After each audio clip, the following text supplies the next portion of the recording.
બહુ જાજો સમય લાગતો નથી, પણ આજે અક્રૂરજી એના મનમાં એટલું દુઃખ છે કે હું માં જશોદાને અને નંદજીને કઈ રીતને મનાવીશ. આ પાપનો ભાગીદાર આજે હું બનવા જઈ રહ્યો છું. આ નાના ફૂલ જેવા બાળકોને હું કઈ રીતે કંસના હાથમાં સોંપી. આવા વિચાર કરતા કરતા એ અક્રૂરજી છે એ નંદગાંવ પહોંચે છે. નંદજીના ઘરની બહાર કૃષ્ણ અને બલરામ છે એ ગોવાળિયાઓની સાથે રમી રહ્યા હોય. એ કૃષ્ણ ભગવાનનું ધ્યાન અક્રૂરજી સામે પડે. અક્રૂરજી એમના કાકા થતા હોય. કાકા કાકા કરતા કરતા એ બંને ભાઈઓ અક્રૂરજીને ગલે મળે છે. એ કાકાનો હાથ પકડી અને ઘરની અંદર લઈ જાય છે અને નંદ બાબા અને અક્રૂરજીનું મિલન થાય છે. સાંજ પડે છે. બધાઓ સાથે મળી અને ભોજન પ્રસાદી ગ્રહણ કરે છે. ભોજન કર્યા બાદ શાંતિપૂર્વક અક્રૂરજી નંદજીને કહે છે કે તમારા માટે એક સંદેશો લાવ્યો છું. કંસ છે એ મથુરામાં એક વિશાળ ધનુષ યજ્ઞનું આયોજન કરી રહ્યા છે અને આ યજ્ઞમાં તમને ગોવાળિયાઓને અને ખાસ કરી અને કૃષ્ણ અને બલરામને આમંત્રણ આપ્યું છે. માટે આવતીકાલે સવારે તમે કૃષ્ણ અને બલરામને સાથે લઈ અને મથુરા જવા માટે તૈયાર થાવ. આ સાંભળતા જ નંદ અને જશોદાના ઉપર તો જાણે વીજળી પડી. નંદજી સમજી ગયા કે હવે જો મારો લાલ જાશે તો હવે પાછો આવવાનો નથી. એના અન્ન જળ છે એ હવે ગોકુળમાં પૂર્ણ થયા છે. રાત્રિ થઈ. અક્રૂરજી છે એ પોતાના ખંડમાં જઈ અને સૂઈ ગયા. માં જશોદા પોતાના ખંડમાં જાય છે. શ્રી કૃષ્ણ માં જશોદાના ખંડના ઉંબરાની બહાર ઊભી અને બલરામને કહે છે કે હે ભાઈ, આજે હું મારી મા પાસે નહીં સૂઈ શકું. આજે હું મારી માને રડતા નહીં જઈ શકું અને જો હું એને રડતા જોઈ તો હું મથુરા નહીં જઈ શકું. આ દુઃખ આજે મારાથી સહન નહીં થાય. માટે હે બલરામ, આજે તમે માતાની પાસે સૂઈ જાઓ. 11 વર્ષ અને 52 દિવસ સુધી ભગવાન શ્રી કૃષ્ણ છે એમાં જશોદાની સાથે સૂતા. પણ આજે ભગવાન શ્રી કૃષ્ણ ના પાડે છે કે હું આજે એમાં જશોદા પાસે નહીં સૂઈ શકું. બલરામ કહે છે કે આજે તો મારી પણ હિંમત નથી ચાલતી, માટે હવે તું જ કંઈક કર.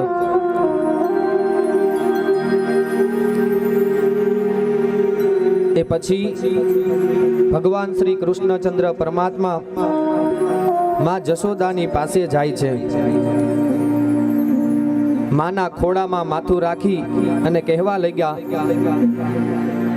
કે મૈયા, તું આજે મને સુવડાવીશ નહીં? યશોદા મૈયા કંઈ બોલતા નથી. બસ આંખમાંથી દળ દળ અશ્રુની ધારા વહેતી રહી છે અને એ અશ્રુની ધારા કનૈયાના મસ્તક ઉપર પડે છે. એટલે કનૈયો કહે છે કે હે માં, આ તારા આંસુડા મને આજે સુવા નહીં દે. જો તું રડવાનું બંધ કર તો હું આજે સૂઈ શકું. હું ક્યાં કાયમ માટે જવાનો છું? હું તો બસ મારી લીલાઓ કરવા માટે જાઉં છું. પણ માં જશોદા મૈયાને ખબર હતી કે હવે મારો લાલો પાછો આવવાનો નથી. આખી રાત જશોદા મૈયા સૂતા નથી. સવાર પડી. વહેલી સવારે ભગવાન જાગે છે અને ભગવાન શ્રી કૃષ્ણને જશોદા મૈયા સ્નાન કરાવે છે. પછી ભગવાનને દરરોજની જેમ તૈયાર કરે છે. એ જ પીળું પીતાંબર, એ જ કાળી કામળ, મસ્તક ઉપર મોરનું પીછ, એ જ વૈજયંતીની માળાઓ પહેરાવી અને માં જશોદાએ ભગવાનને શણગાર્યા. પણ ત્યારે કૃષ્ણ કહે છે કે હે માં, આજ તે મને તૈયાર તો કર્યો છે, પણ આજે મને આ શણગારમાં કંઈક અધૂરું લાગે છે. હે માં, તું જેમ મને દરરોજ તૈયાર કરીને એમ આજે તે કર્યું નથી. મૈયા કહે કે કાના, બધું તો મેં તને એમ જ આપ્યું છે, શું કમી છે? ત્યારે કનૈયો કહે છે કે હે માં, જ્યાં સુધી મારા ગળામાં તું ગુંજાની માળા ના પહેરાવ ત્યાં સુધી મારો શણગાર અધૂરો છે.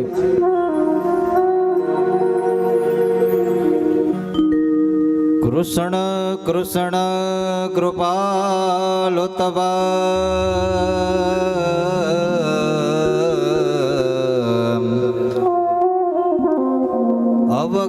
અવગતિર નામ ગતિર ભવ પ્રસન્ન વદના પ્રસિદ્ધ પુરુષોત્તમ. કનૈયો કહે છે કે હે માં, જ્યાં સુધી મને ગુંજાની માળા ના પહેરાવ ત્યાં સુધી મારો શણગાર અધૂરો છે.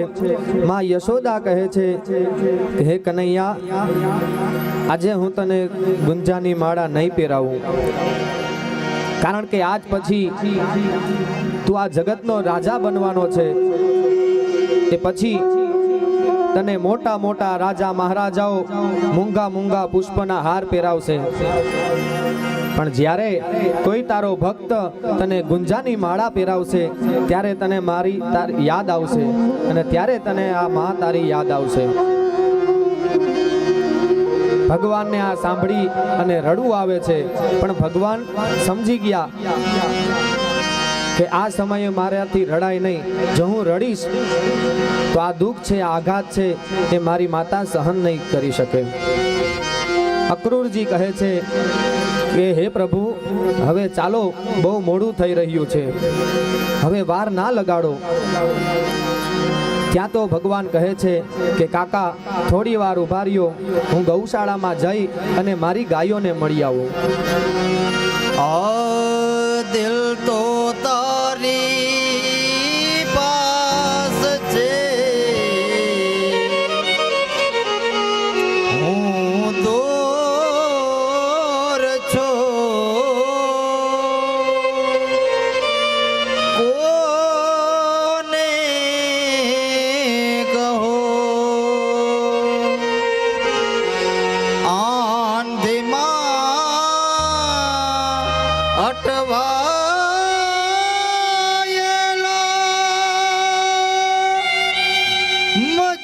મજબૂર છો, કોને કહો આ ભૂલ નથી પણ સજા મને કાં થાય છે, પૂછો તો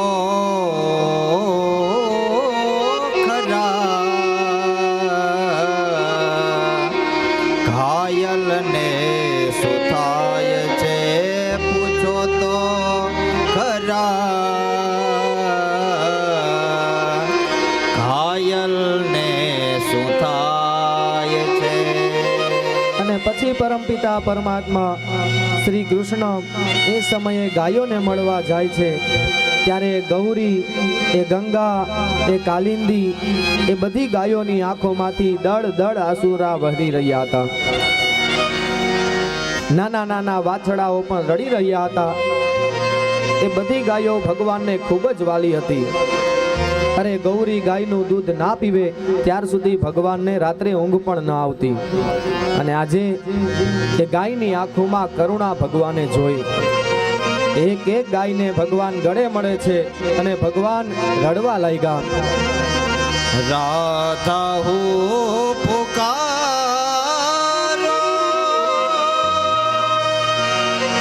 હરિદ્વારિકામાં, મને મારી રાધા વિના સુણું શું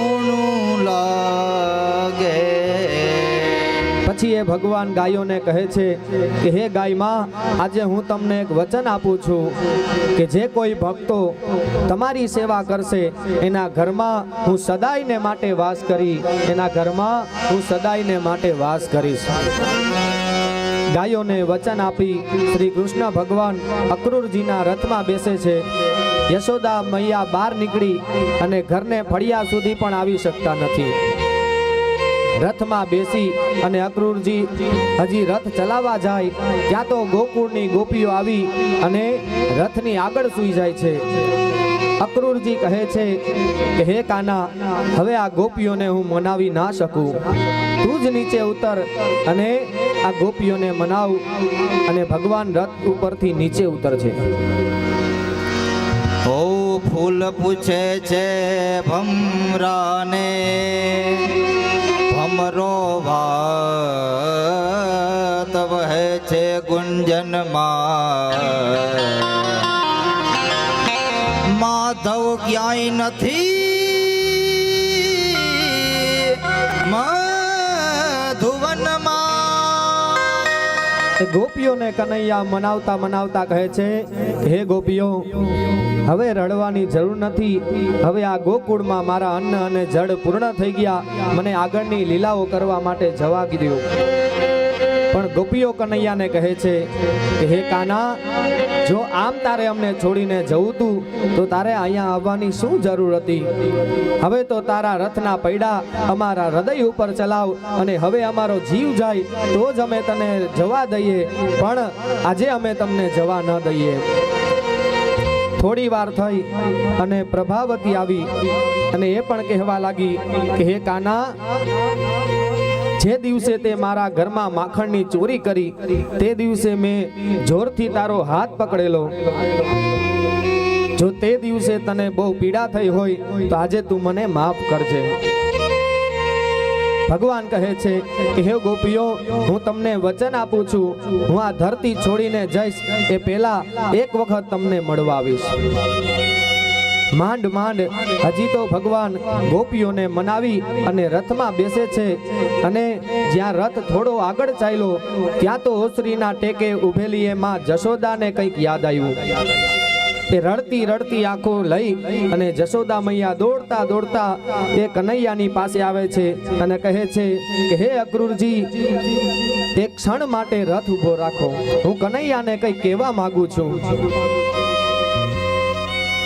ભગવાન એકવાર પણ પાછું વળીને જોતા નથી. ભગવાનને ખબર છે કે હું જો એકવાર પણ પાછળ જોઈશ તો હવે હું આજે ગોકુળ છોડીને નહીં જઈ શકું. એવા ગંગાના નીર તો વધે ઘટે રેલો,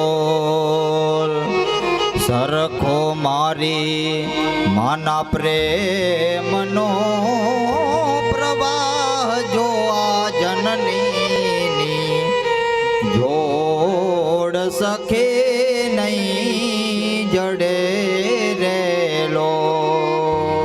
અક્રૂરજીએ પોતાનો રથ રોક્યો. કૃષ્ણ ભગવાનની પાસે માં જશોદા આવ્યા અને છેલ્લે વખતે કહેવા લાગ્યા કે હે કાના, 11 વર્ષ અને 52 દિવસ તું આ ગોકુળમાં રહ્યો અને તે અનેક પ્રકારની લીલાઓ જે કરી છે, પણ અમારાથી ભૂલે ચૂકે તને કંઈ કહેવાઈ ગયું હોય તો હે કાના, આજે તું તારી આ માને માફ કરજે. હે કાના, સાંભળ કે જે દિવસે તારી ઉંમર 8 વર્ષની હતી ત્યારે મેં એક દિવસ તને ખાંડણીએ બાંધેલો. આખો દિવસ તને દોરડામાં બાંધી અને ના તો પીવાનું પાણી આપ્યું, ના દૂધ આપ્યું, ના માખણ આપ્યું.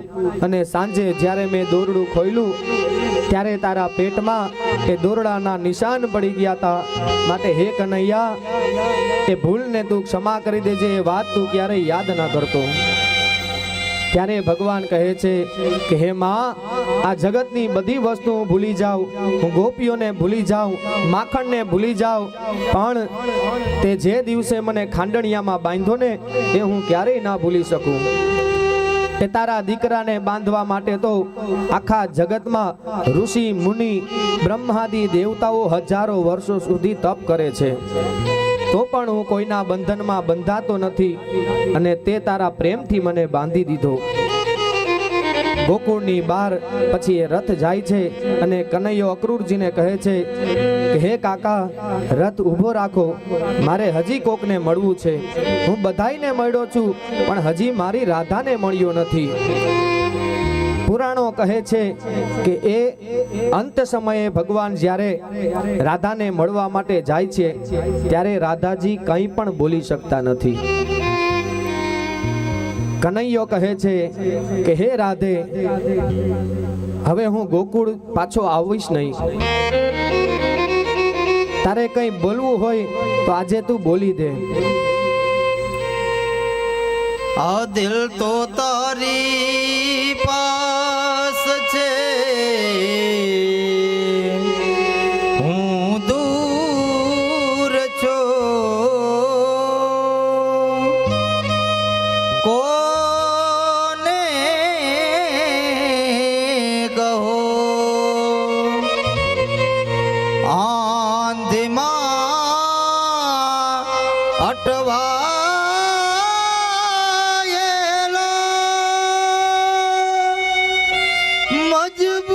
મજબૂર છો. કોને કહો આ ફૂલ નથી પણ સજા મને કાં થાય છે.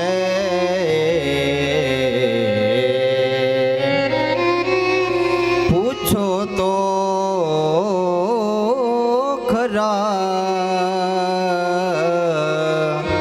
ઘાયલ ને શું થાય છે, પૂછો તો ખરા. ઘાયલ ને શું થાય છે. કનૈયો રાધાજીને કહે છે કે હે રાધે, આજે તારે કંઈ બોલવું હોય તો બોલી દે. પણ રાધાજી કંઈ પણ બોલી શકતા નથી. અને ત્યારે સંતો કહે છે કે જેના હૃદયમાં અનન્ય પ્રેમ હોય અને પ્રેમ છે એ જગતની સંપૂર્ણ હદને પાર કરે, ત્યારે એ પ્રેમ એટલો વધે કે એ પ્રેમી વ્યક્તિ છે એ કંઈ પણ બોલી શકતું નથી, પણ હૃદયથી અંદર ને અંદર એ રૈડા કરે છે. પ્રેમ બિના પામે નહીં ભલે હુનર કરો હજાર. કહે છે પ્રીતમ પ્રેમ બિના મળે નહીં નંદ કુમાર.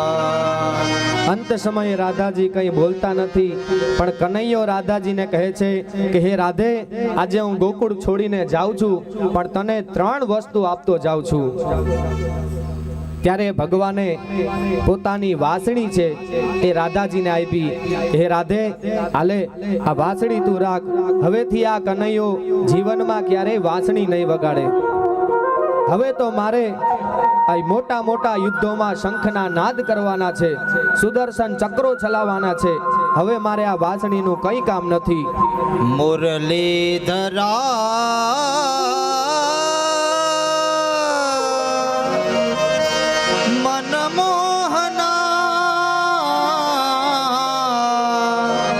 હે નંદ નંદના નારાયણા. હે નંદ નંદના નારાયણ. હે નંદ નંદના નારાયણા. કનૈયો કહે છે કે હે રાધે, એક બીજી વસ્તુ હું તને આપું છું. હાલે આ કાળી કામળ જે કનૈયાએ 11 વર્ષ અને 52 દિવસ સુધી ઓઢી રાખી, આ ભેટ હું તને આપું છું. અને પછી ભગવાન ત્રીજું એક વચન આપે છે કે હે રાધે, આ જગતમાં આજ પછી કોઈએ મારું નામ લેવું હોય તો મારા નામની સાથે જો તારું નામ નહીં લે તો એ નામ પણ હું અધૂરું માનીશ. એટલે આજ પછી કોઈ કૃષ્ણ બોલશે તો એને રાધે કૃષ્ણ બોલવું જોશે, તો જ એનું એ કાર્ય છે, તો જ હું એની પૂજા છે એનો સ્વીકાર કરીશ. રાધા અને કૃષ્ણ અલગ થાય છે. ફરી પાછા કૃષ્ણચંદ્ર પરમાત્મા અક્રૂરજીના રથમાં બેસે છે અને અક્રૂરજીને કહે છે કે ચાલો કાકા, હવે રથ આગળ ચલાવો. ધીમે ધીમે ગોકુળ છોડી અને હવે એ રથ છે એ મથુરા પહોંચ્યો છે. મથુરા